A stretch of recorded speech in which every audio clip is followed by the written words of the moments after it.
ওয়ানডের শোধ টি-20 দিয়ে নিল বাংলাদেশ। ডবল দোলায় উইন্ডিজ। টেস্ট সিরিজের এক সমতায় শেষ হওয়ার পর ওয়ানডেতে ওয়েস্ট ইন্ডিজের কাছে ডবল দোলায় শিকার হতে হয়েছিল টাইগারদের। টি-20তে সেটার শোধ তুলেছে লিটন দাসের দল।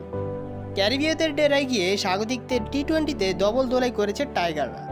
তৃতীয় টি-20তে ওয়েস্ট ইন্ডিজকে 80 রানে হারিয়েছে। আগেই সিরিজ নিশ্চিত করে ফেলা বাংলাদেশ। শেষ ম্যাচে 190 রানের বিশাল টার্গেট ছুঁয়ে ক্যারিবীয়দের ঘুরিয়ে দিয়েছে 109 রানে।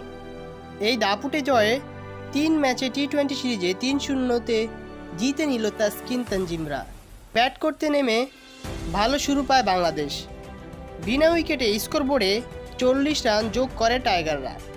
13 বলে 14 রান করা লিটন দাস রোমারিও শেফার্ডের পেসে পরাস্ত হলে 44 রানের প্রথম উইকেট হারায় অতিথিরা। চোট পাওয়ায় সৌম্য সরকারের জায়গায় খেলতে নামা পারভেজ হোসেন ইমন দারুণ শুরু করে 21 বলে 39 রান করে ফেলেন। তানজিদ হাসান তামিম 9 রান, মেহেদী হাসান মিরাজ 29 রান করে ফিরলে চাপে পড়ে বাংলাদেশ।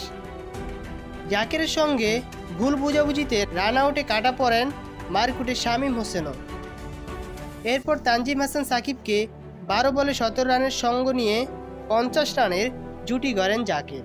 বাকি কাজ নিজেই সারেন এই উইকেট রক্ষক ব্যাটার।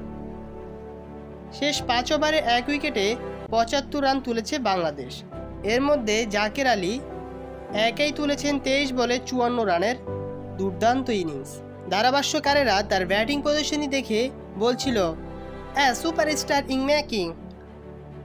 বাংলাদেশের সংগ্রহ গিয়ে দাঁড়ায় 7 উইকেটে 189 রান। 190 রানের লক্ষ্য ব্যাট করতে নেমে টালমাটাল হয়ে পড়ে উইন্ডিজ ব্যাটিং অর্ডার।